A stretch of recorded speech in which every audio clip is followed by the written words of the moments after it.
고정이자율 같은 경우에는 지속성, 저는 절대로 안전하다고 말씀을 드리지 않습니다. 변동이자율 같은 경우에는 변동성과 유연성이라고 볼 수 있겠죠.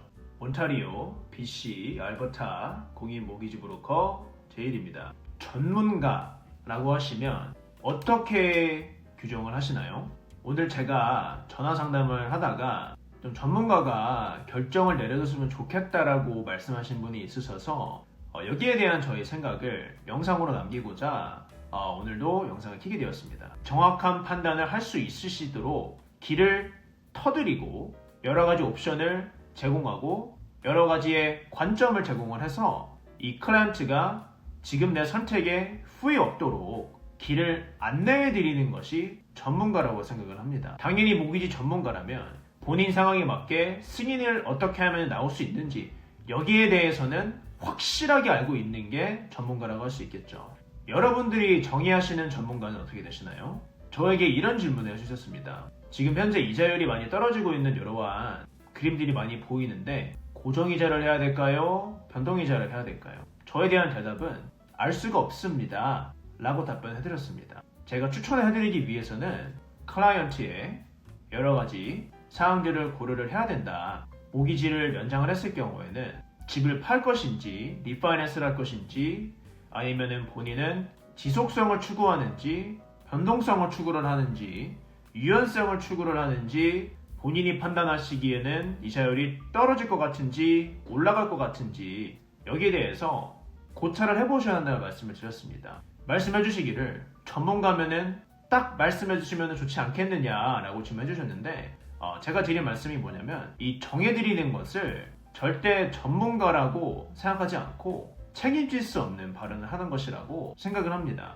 제가 규정하는 전문가는 무엇인지에 대해서 설명을 드리도록 하겠습니다. 제가 규정을 하는 전문가는 점쟁이처럼 미래가 어떻게 될 것인지 이자율이 어떤 식으로 흘러갈 것인지는 어느 누구도 알 수 없기 때문에 클라이언트의 여러 가지의 상황을 이해를 하고 나서 클라이언트의 선택을 그리고 정확한 판단을 할 수 있으시도록 길을 터드리고 여러 가지 옵션을 제공하고 여러 가지의 관점을 제공을 해서 이 클라이언트가 지금 내 선택에 후회 없도록 길을 안내해 드리는 것이 전문가라고 생각을 합니다. 이자율 같은 경우는 우리가 연준 일장도 알 수가 없고 그 뱅크 오브 캐나다에 있으신 분들도 전혀 알 수가 없습니다. 다만 지금 제가 이자율에 대해서 말씀을 드릴 수 있는 것은 뭐냐면 트렌드가 내려가고 있다, 올라가고 있는 트렌드다, 이 정도만 말씀을 드릴 수가 있지 이자가 어떤 방향성으로 갈지는 내일 당장도 바뀔 수가 있기 때문에 전혀 알 수가 없다라고 말씀을 드릴 수가 있을 것 같아요.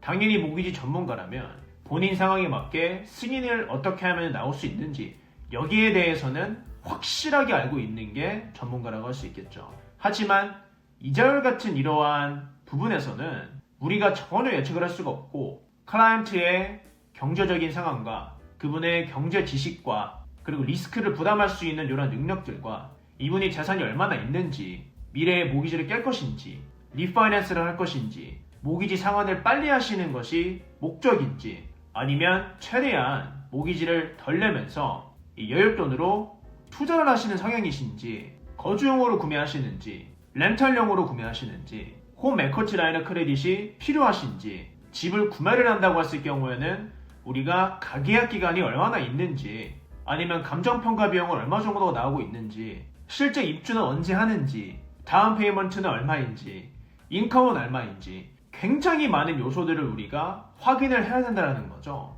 모기지 승인은 이거를 전체적으로 보고 나서 이 솔루션을 제가 정확하게 제공해 드릴 수 있는 게 전문가의 역할이지만 이자율 선택에 있어서는 본인의 상황이 이렇기 때문에 만약에 모기지를 3년 안에 리파이낸스를 할 거다 아니면은 3년 안에 모기지를 깔 것이다 집을 팔던가 이런 상황이 생길 것이다 이러면은 제가 말씀을 드릴 수가 있겠죠. 3년 정도로 하셔서 타이밍이 완벽하게 맞으시면은 페널티를 내지 않으니까 본인이 생각하시기에 페널티를 완벽하게 피하실 수 있다는 판단이 있으시면 3년으로 하셔도 괜찮다라고 말씀을 드릴 수가 있겠죠. 내가 이 타이밍을 맞출 수 있는 그러한 자신은 없다. 솔루션이 뭐냐? 변동 이자율로 하게 되면은 이 페널티에 대한 리스크는 많이 줄일 수 있다라고 제가 말씀을 드릴 수 있겠죠. 왜냐면 변동 이자율 같은 경우에는 3개월치 이자만 내시면 모기지를 깨실 수 있는 게 99.9%입니다. 물론 이 3개월치 이자가 어떤 식으로 계산이 되는지,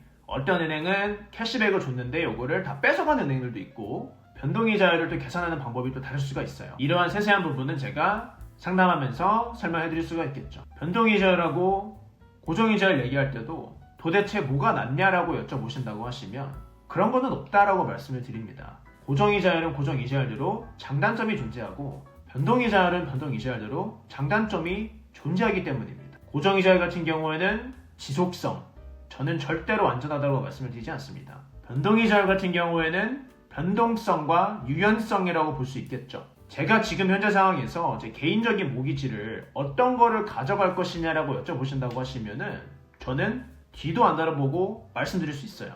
이자가 어떻든 간에 저는 무조건 변동입니다. 제 경제적인 상황과 제 클라이언트가 원하는 선호하는 것과 여러 가지를 전혀 고려하지 않고 제 기준으로만 바이어스된 이제 어드바이스가 될 수가 있겠죠.